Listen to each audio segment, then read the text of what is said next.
بسم الله الرحمن الرحيم الحمد لله رب العالمين والصلاة والسلام على سيد المرسلين وعلى آله وأصحابه الطاهرين ما دام ما في السماوات والأرضين رب اشرح لي صدري ويسر لي أمري واحلل عقدة من لساني يفقهوا قولي اللهم علمنا ما ينفعنا وانفعنا بما علمتنا وزدنا علما اللهم إنا نسألك علما ينفعنا ويرفعنا اللهم إنا نسألك علما نافعا ورزقا واسعا وعملا متقبلا وشفاء من كل داء نوينا التعلم والتعليم والتذكر والتذكير والإفادة والاستفادة والحث على التمسك بكتاب الله وسنة رسوله صلى الله عليه وآله وصحبه وسلم وبعد السلام عليكم ورحمة الله تعالى وبركاته.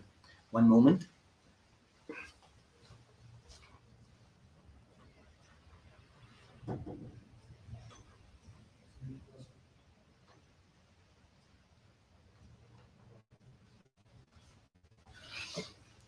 Assalamu alaikum wa rahmatullahi ta'ala wa barakatuh. Alhamdulillah. We thank and praise Allah subhanahu wa ta'ala for His many blessings that He has bestowed upon us, and we beseech Allah subhanahu wa ta'ala to increase us in those blessings.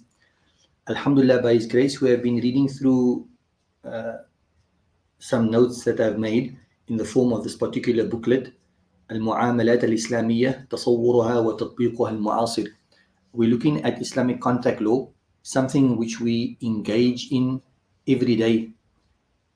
Allah subhanahu wa ta'ala, as He provides guidance, guidelines to our worship, to our social interaction, very importantly, when we engage contractually, Allah subhanahu wa ta'ala provides certain rules and regulations, and we're reading through that by the grace and mercy of Allah subhanahu wa ta'ala. We have started reading through Kitabul Bay, the book dealing with sales. Now, we have looked at the basic sale. I sell this phone to you for 10,000 rands. You purchase the phone from me for 10,000 rands. We've looked at conditions relating to the contracting parties, the buyer and the seller, the contracted item, the formula used to enact a given sale. Those all fall within the ambit of what we consider to be valid sales. As we move along, we come to a certain phenomenon called Riba, whereby there is an exchange. I give you 1,000 rands, you give me 300 riyals by way of example. That's a type of exchange. But since the commodities in question are usurious, it means that there are added conditions. We've basically covered that particular spectrum thus far, walillahi alhamd. We now move on to the next chapter, which deals with al-buyu' al-fasida. We deal with certain sales that are invalid. Despite the fact that the person sells something in a particular manner, that sale is not going to be valid. Then also we're going to now be looking at al-buyu' al-muharrama. We are going to be looking at sales that are considered to be impermissible.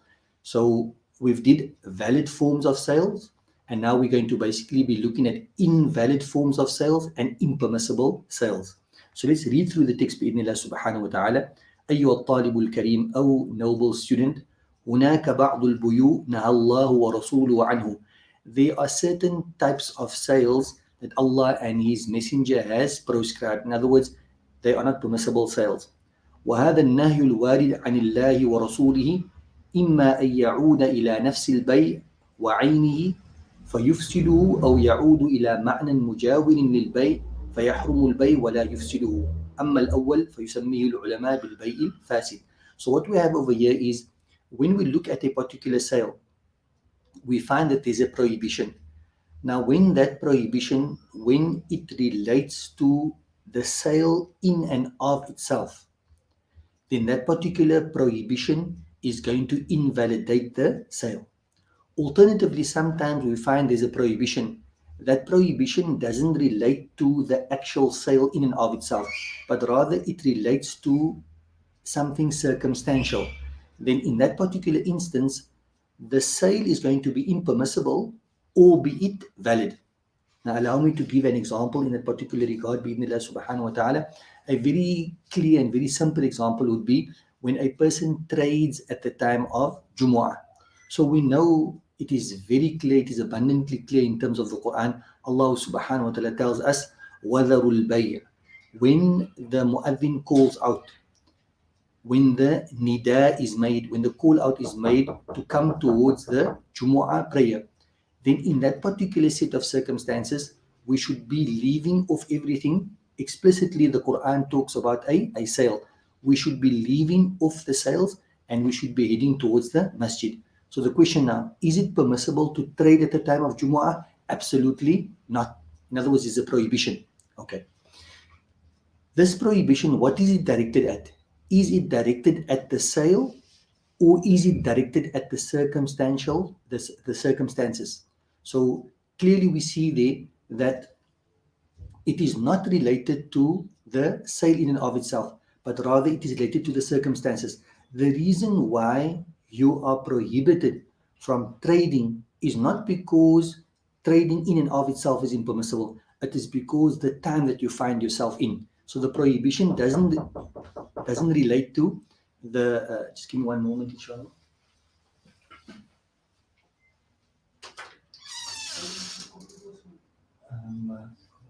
You must. There's just a clause going on quickly, man. Let me just see what I can arrange for you.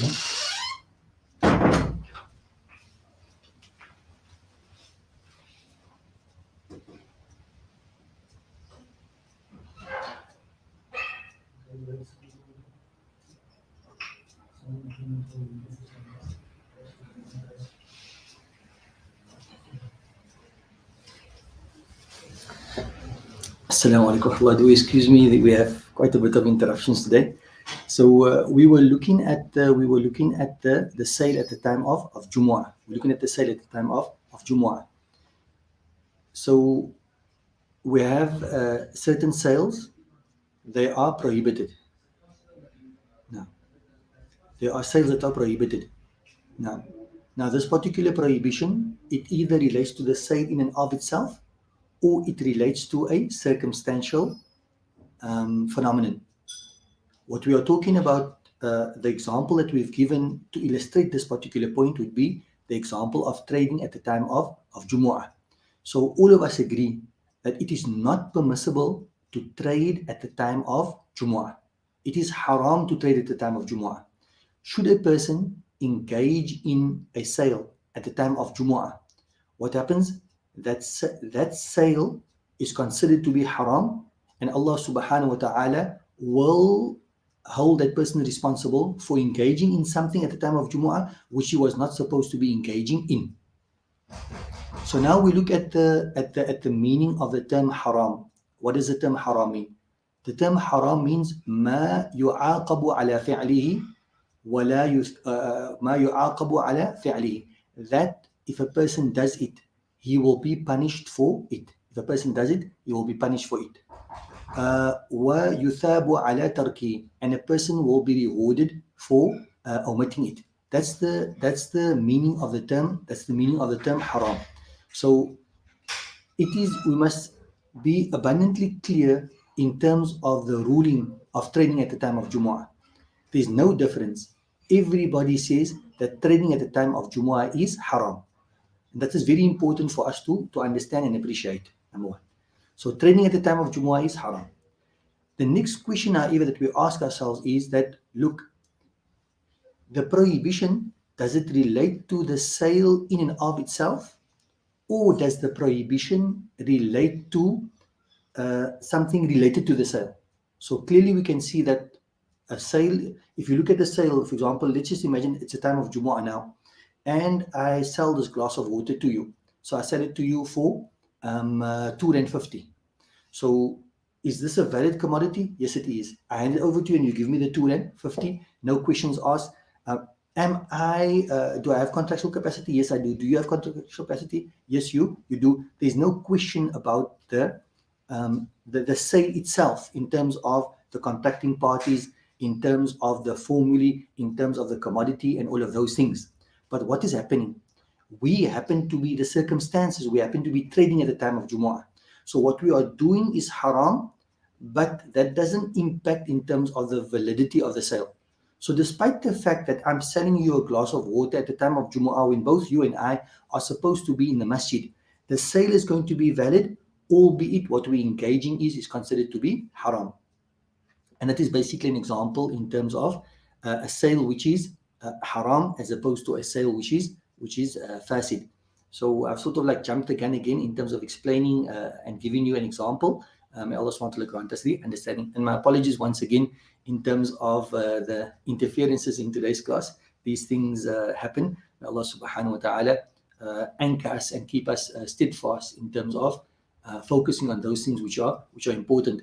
Life is like that. What's going to happen is that you're going to be focused on one thing, but then you're going to have interventions coming from everywhere. We must be able to remain anchored while also dealing with these issues that come up in life. May Allah SWT keep us, and that's why we always ask Allah SWT, Ihdina sirat al-mustaqim. Imam Nawawi rahimahullah says, Alzimna sirat al-mustaqim. Oh Allah, keep us on the straight path. Imam Nawawi rahimahullah says, oh Allah, like you take a piece of paper and you glue it to one another and then it comes together. Imam Nawawi rahimahullah says, oh Allah, keep us connected to the straight path in that particular way. So despite what may happen in and around us and so forth, may Allah SWT always keep us on the straight path, and may Allah keep us steadfast. So let's read now through the text بإذن الله سبحانه وتعالى.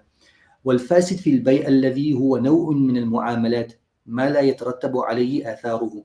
So the next question which we're going to address would be, what does the term fasid mean? What does the term fasid mean? And what does the term sahih mean?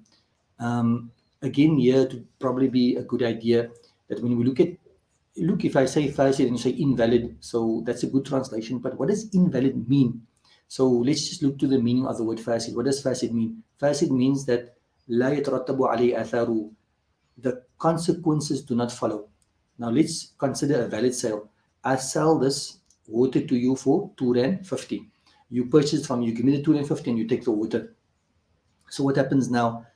This particular sale is considered valid. What does a valid sale mean? It means that this particular sale has consequences. In other words, it gives rise to its consequences. What is the most immediate consequence of me selling the water to you? You become the owner of the water. I become the owner of the 2.50 that you're paying me. In lieu of that, I can now take the 2.50 and go buy whatever I would like to with the money.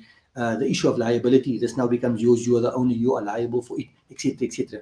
So a valid sale means that the consequences follow on. An invalid sale means what? An invalid sale means that despite the fact that you may have had an offer and you had an acceptance of the offer, there was an exchange of the wealth, but because the sale is invalid, it means that that sale doesn't have any consequences. And the immediate thing would be that you don't become the owner of the water. I don't become the owner of the monies. Allah SWT knows best. So, والفاسد في البيع, an invalid sale. What does it refer to? ما لا يترتب عليه آثاره. There's no consequence to that particular sale. Here, an example is provided. فلو بعت ما لا تملكه فسد البيع. If you sell something that doesn't belong to you, so you don't have a phone of your own, you usurp somebody's phone and you sell that particular phone, فسد البيع. That sale will be invalid. بمعنى أنك كبائع. It means that you as the seller, you're selling somebody else's phone. That sale is invalid. What does it mean that the sale is invalid? لا تملك الثمن. You don't become the owner of the monies that you're selling that stolen phone for, or that usurped phone for rather. والمشتري لا يملك المبيع. And the purchaser doesn't own the commodity. فلم يحصل التملك للعاقدين. Therefore, that mutual ownership in terms of the seller owning the money and the buyer owning the commodity, that does not occur. Why? Because the sale is invalid. الذي هو أظهر أثر للبيع لأن البيع قد وقع فاسدا. So the most immediate and obvious consequence of a sale that is not realized. Why? Because the sale is invalid. An invalid sale again means that it doesn't have consequences, and Allah SWT knows best. فلنجتنب من البيوع الفاسدة. So therefore we should steer away from invalid sales.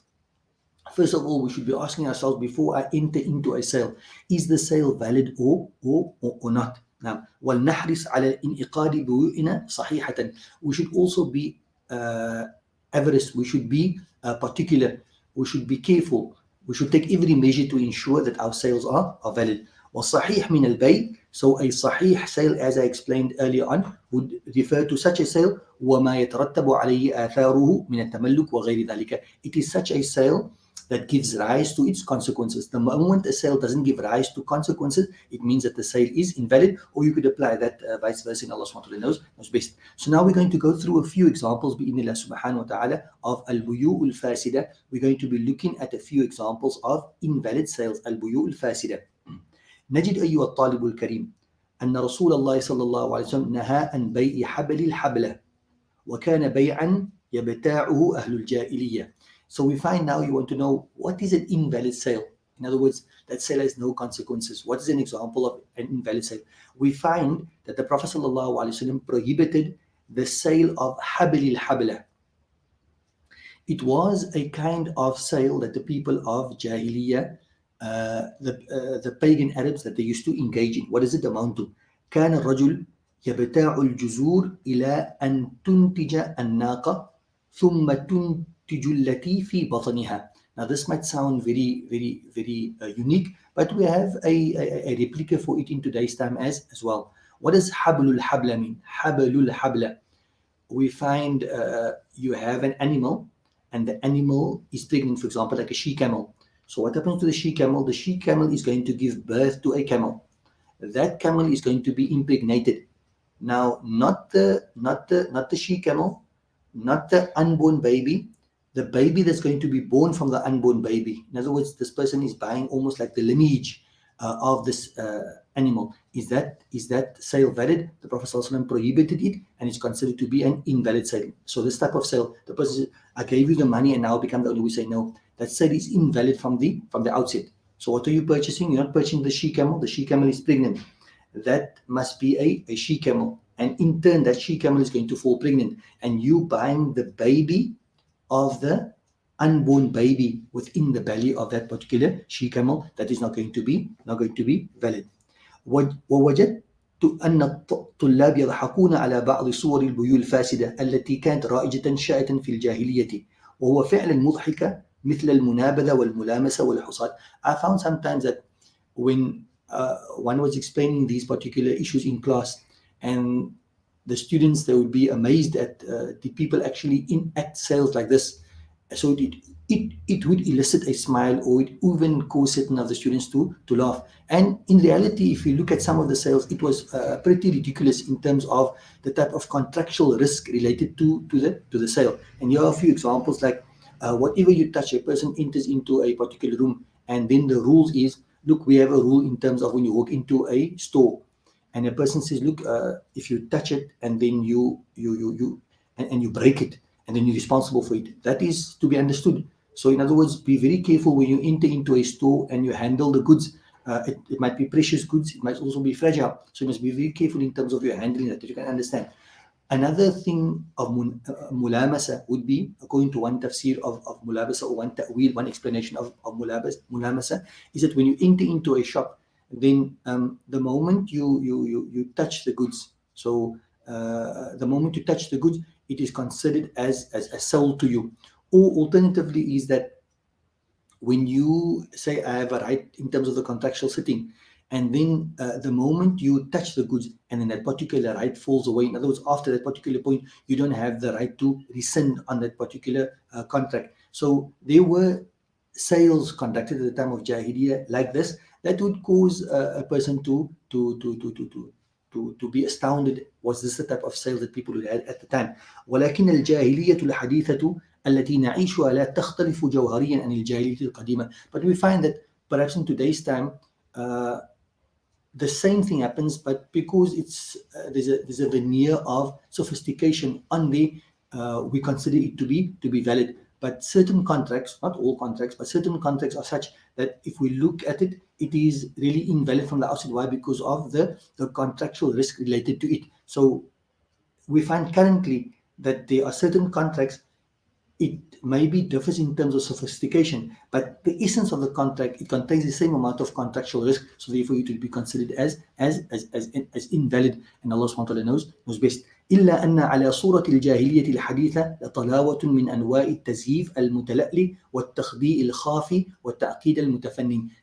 Basically what I'm saying over there would be that in today's time you find the same type of contract, but it's just got a good veneer on it and looks appealing, but in reality, if you look at the essence of it, it may very well be that it is an invalid contract, and Allah subhanahu wa ta'ala knows best. فما نسميه بالعقود المستقبلية حيث يتم بيع غلة مزرع معين لسنوات عديدة لا تختلف عن بيع حبل الحبل في بعض صوره. نعم قد يتم سلما صحيحا كما يتضح لك في باب إن شاء الله. So what happens over here is, we have a contract, and this is a very, very famous contract now, and books have been written about it. We refer to it as a futures contract. So remember a moment ago we were talking about hablul habla, that you are not selling the she camel, you're not selling the what's contained, the unborn contained within the she camel. You are buying not the mother, not the unborn camel, but the progeny of the unborn camel. You're buying that. So what does that refer to?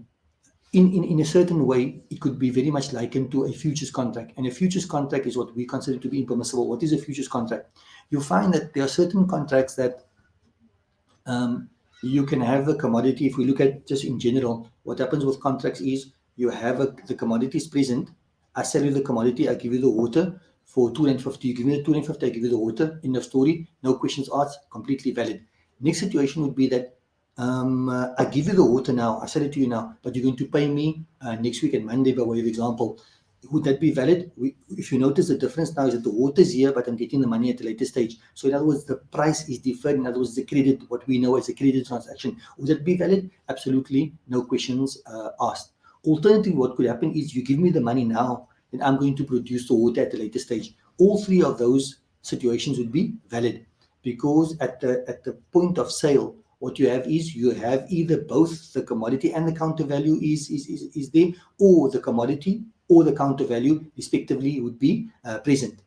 What about a situation whereby there's no water and there's no price? So I intend to contract with you to purchase water at the end of the month from you for 250. And this, at the point of sale, what do you notice? The water is not there, neither the money there. We can't have such a contract. Islamic law simply doesn't allow it.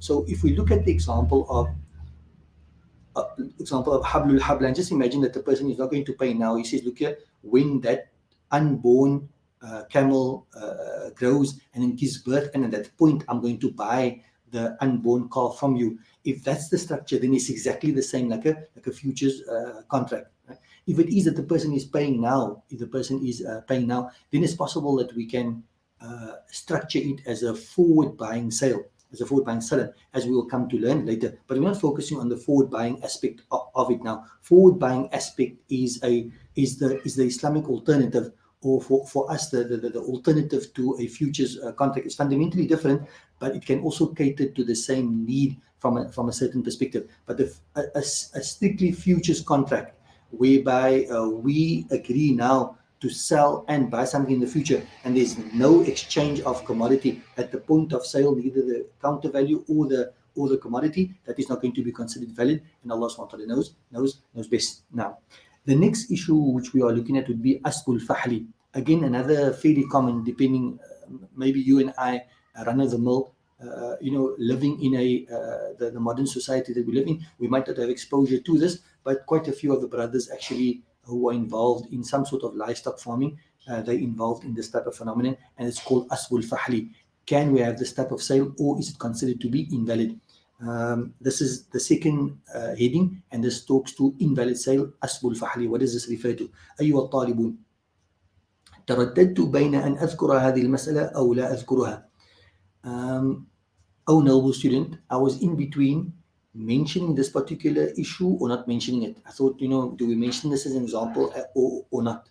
Why? لأن لسنا أصحاب الأنعام والمواشي غالبا. Because generally we are not livestock farmers. We don't generally deal with livestock. We're neither crop farmers nor we livestock farmers, which it's a point for another discussion for another time, because it can become somewhat worrying that if I only access to livestock and I only access to wheat and so forth, is when we go to the grocer, or we go to the supermarket and we buy it from there. Muslims, I think it's important that we have our hand in livestock and we have our hand in crop farming, and Allah SWT knows best. So the relevance of the issue was on the top of our mind. So I thought to myself, do we mention this issue or don't we mention the issue? وأخيرا رجحت ذكره. لأن المسألة تفيدنا بما يجعل العقد فاسدا.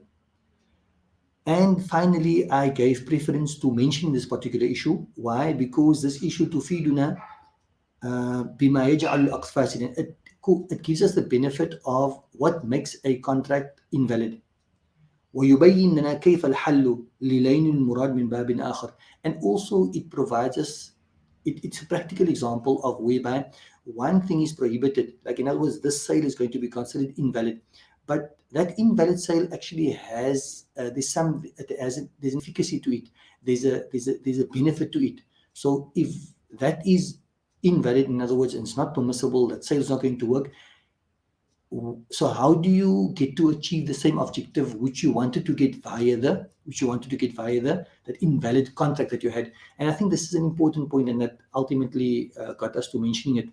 I may have mentioned before that in terms of riba, we find in the ayat of riba, we find that Allah subhanahu wa ta'ala in Surah Al-Baqarah particularly, Allah subhanahu wa ta'ala emphatically talks about riba not being permissible. But as in the sunnah of Allah subhanahu wa ta'ala, no door is closed in terms of something being haram, except that almost immediately, if you wanted to, Allah subhanahu wa ta'ala opens up a door which is halal. So debt financing, a person lends you 100,000 rands, so he wants to see some return for his loan, so he charges you interest. Allah subhanahu wa ta'ala says that is not permissible, so he closes that door. But immediately afterwards, Allah subhanahu wa ta'ala talks in the longest ayah in the Quran, Surah Al-Baqarah. According to Ibn Abbas, that particular ayah, يَا أَيُّهَا الَّذِينَ آمَنُوا إِذَا تَدَايَنْتُمْ بِدَيْنٍ, that refers to salam. And salam is a forward buying option, which also doubles up as a mode of financing. So we don't want to get into the detail of salam now, because the chapter is going to come later, bi-idhnillah subhanahu wa ta'ala. But for now, the lesson we learn from there would be clearly that Allah subhanahu wa ta'ala doesn't make riba haram, except Allah subhanahu wa ta'ala provides an alternative for that thing which has been made haram. So the alternative, according to Ibn Abbas's tafsir, his explanation would be that riba is haram. So you ask yourself, but now how am I going to finance the venture that I need to finance if I can't have a debt financing which entails interest to make it feasible for me? Allah subhanahu wa ta'ala says, I've made that haram for you, but I've also opened up a door for you. And what is that door? That door is in the form of salam, which is a forward buying contract. So similarly over here, asbul fahal, I might as well jump to the point and say, what is asbul fahal? What happens is that I hire your steed from you. You have a stallion and you have a mare. So the stallion is the male. So I enter into a contract with you whereby I have the stallion come and I want the stallion to impregnate my mare, and I'm going to pay you for that. That is considered to be fasid. That's not considered to be a valid contract. So now the point is, if that's now invalid, but so what do I do in order to facilitate for the impregnation of the mare? So that's the idea. Allah subhanahu wa ta'ala makes that fasid invalid, but then what is the alternative? How do we go about this? And Allah subhanahu wa ta'ala knows best. So that's one of the reasons why I mentioned this particular issue. It's not permissible for you to pay for that steed who's going to impregnate your mare, because it cannot be quantified. You don't know, the stallion might come there and graze all day and just ignore the mare, or it may very well impregnate the mare. So because of that particular contractual uncertainty in terms of what you're paying for, the sale is considered to be invalid. But now what do you do? Is there a way around it? Absolutely, there is a way around it, and that's basically what is being spoke about it. وَأَسْبُ الْفَحْلِ وَبَارَةٌ أَنْ بَيْءِ مَاءِ الْفَحْلِ. Asbul fahl, this Arabic term, it refers to the selling of the ma'ul fahl, water of the fahl, in other words, the sperm of that stallion. وَقَدْ نَهَى رَسُولٌ, the Prophet ﷺ prohibited that sale. وَيَفْسُدُ بَيْءُ مَاءِ الْفَحْلِ. And the reason why this particular sale is invalid, لأنه غير معلوم, because it is unknown. ولا متقوم, and it's not something which is considered to have a value in terms of like a single sperm. ولا مقدورا على التسليم, and the person is unable to hand it over also. So you can put the steed, like I mentioned, you can put the stallion into the paddock, for example, but there's no way that you can determine and you can actually guarantee that stallion will impregnate the mare. So there's a contractual risk in that particular regard. So therefore it is considered to be invalid. والحل في هذا أن يستعار الفحل من صاحبه ويقول ابن حجر في ذلك. So what is the way around it? The way around it is that the stallion is borrowed from its companion. ويقول ابن حجر في ذلك. So now you might think to yourself, okay, it's not permissible for you to contractually enter and benefit something from that, because let's say the stallion belongs to you and I have a mare and I want your stallion to impregnate my mare. I can't pay for it. So what's going to happen there? I can borrow the stallion from you, but then you're going to say, but I'm getting nothing in return. So economically, it's not going to be beneficial for you. But I think also from an Islamic perspective, there are certain services. Again, another principle that we can understand from here would be that generally when it comes to contracts, sales and so forth, there's a benefit. I'm selling you the water. I'm selling you a bread because you have to eat and I get nothing in return. No, I'm selling you the bread. Yes, you can eat, but you're going to pay me also. So there's a mutual benefit in that particular exchange. And that's the default when it comes to exchanges of wealth within Islamic contract law. But there are certain types of services that from the very outset are considered to be like free. It's supposed to be free. And you cannot gain from it financially. And this is one of those type of services. Another service like that would be shahada. I witnessed something. I said, look, no problem. I witnessed the accident. I'm only going to come to a court of law if you're going to pay me for it. No, that's a type of service that doesn't warrant a payment for it. And Allah SWT knows. And this is very important for us to understand. Maybe another like sort of remote example, because we live in a society and it becomes like a catchphrase for us that we say nothing is for free. That's true as a default rule, but it's not true literally in an Islamic sense. Nothing for free. When you go to visit somebody and in another place, there's ikhtilaf, there's a difference of opinion in terms of the issue. But from an Islamic perspective, if you're going to visit somebody and you're a guest, then they should be hosting you for 3 days. After 3 days, they say, look here, that is now the diyafa, that's my hospitality to you. If you're going to stay on, you're going to have to pay for your bedding and your lodge, and you're going to have to pay for your bed and your breakfast, and your lunch and your supper and so forth. But here we find another example of whereby certain things are taken out from this the commutative sphere of things and from the money making type of idea. So not all services within an Islamic framework justify a return for it, and Allah SWT knows best. And it's important for us to orientate ourselves like this, because sometimes we can orientate ourselves in a really horrible way, in a sense that everything must be reciprocated for. So much so that we find sometimes that we have this way about us. If I get stuck now, I can't call my brother. I'd rather call the service and they come and pay for it, because I can't call my brother because he must take his petrol and everything and so forth. No, by virtue of the fact that it is your brother, then amongst brothers, amongst us all, we should have this understanding that look, you can call me at any time and I will come and I will take the effort, and you don't have to pay me for my trouble in that particular regard. So we sometimes orientate ourselves and give ourselves a sense of independence, which is not really supported by Islam, because Islam to a certain degree supports an interdependence. And once we acknowledge that from one another, and then we're actually able to live better with one another, and nasu italafu mahma ikhtalafu, so long as we're different and we're able to complement each other, and there's this mutual need and reliance upon each other, and then we can live together because we have this understanding of how we need one another. But if everybody considers themselves to be so completely independent, and it leads to a sense of I and individualism, and I'm an island to my own and I don't need anybody and that type of thing. Yes, we all depend on Allah subhanahu wa ta'ala, but in terms of that, that what binds us, we find that within Islam, even in terms of contract where you're getting a service, sometimes like hospitality, that service is basically almost like, look, I must do it for my brother without expecting him to pay me for that particular service. And Allah subhanahu wa ta'ala knows best. So we have that as well. So Asbul Fahl, our class today got off to a bit of a rocky start, but alhamdulillah, we discussed some very important masail. Barakallahu fikum jami'an. So we looked at al-buyul fasida, we looked at asbul fahli, and now we're going to look at bay'ul mulamasa. وهو أن يلمس ثوبا لم يره لكونه في ظلمة ثم يشتري على أن لا خيار له إذا رآه اكتفاء بلمسه. I didn't give it earlier on to give you a few examples of mulamasa. Mulamasa, lamasa means to touch. So bay'ul mulamasa is considered to be an invalid form of sale, fasid form of sale. What is it? There's different, like I said at the beginning, there's different ta'wilat, and there's different types of mulamasa that our scholars talk about. Here we mentioned one, and that is yalmisa thawban. A person touches the material, lam yarahu, that he didn't see, likawni fi dhulmatin, because it's in darkness. ثم يشتريه, and then he will purchase it على ألا خير له, if he sees it, and on condition that he has no option when he actually sees the clothing to return the clothing, or to return the material that he has purchased. So that is a bay'ul mulamas, and you can clearly see that there's a lot of contractual risk. You enter into a shop, you know it's a material shop, the material that you put your hand onto, you have thereby purchased that material, and then also once your lights go back on and you're able to see the material, you have no right to return it. That type of sale is invalid from the very outset, and Allah SWT knows best. Bay'ul munabada. The next issue relates to bay'ul munabada, وهو يقول البائع بعتك هذا بكذا على أنني إذا نبذت إليك لزم البيع وانقطع الخيار.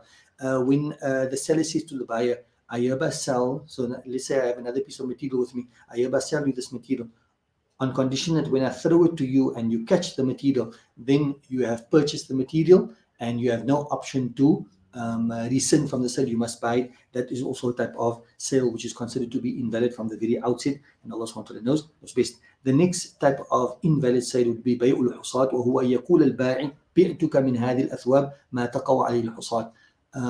A person has material in the shop. Munabada means to throw. So he says, look, I'm selling this material to you and I'm going to throw. So whatever the stone lands on, to that extent you're going to buy the material, or you're going to buy those rolls of material.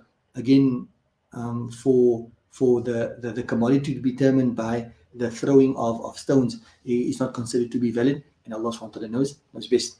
We will confine our class today, inshallah, to this particular extent. Jazakumullahu khairan for the opportunity. I had certainly benefited, and again my apologies for the interruptions earlier on in terms of the door knocking and some unexpected knocks on both my front door and my back door. Barakallahu fikum jami'an. Do remember us in your du'as, inshallah, for indeed we're in need of your du'as. Barakallahu fikum jami'an. Wassalamu alaikum wa rahmatullahi ta'ala wa barakatuh.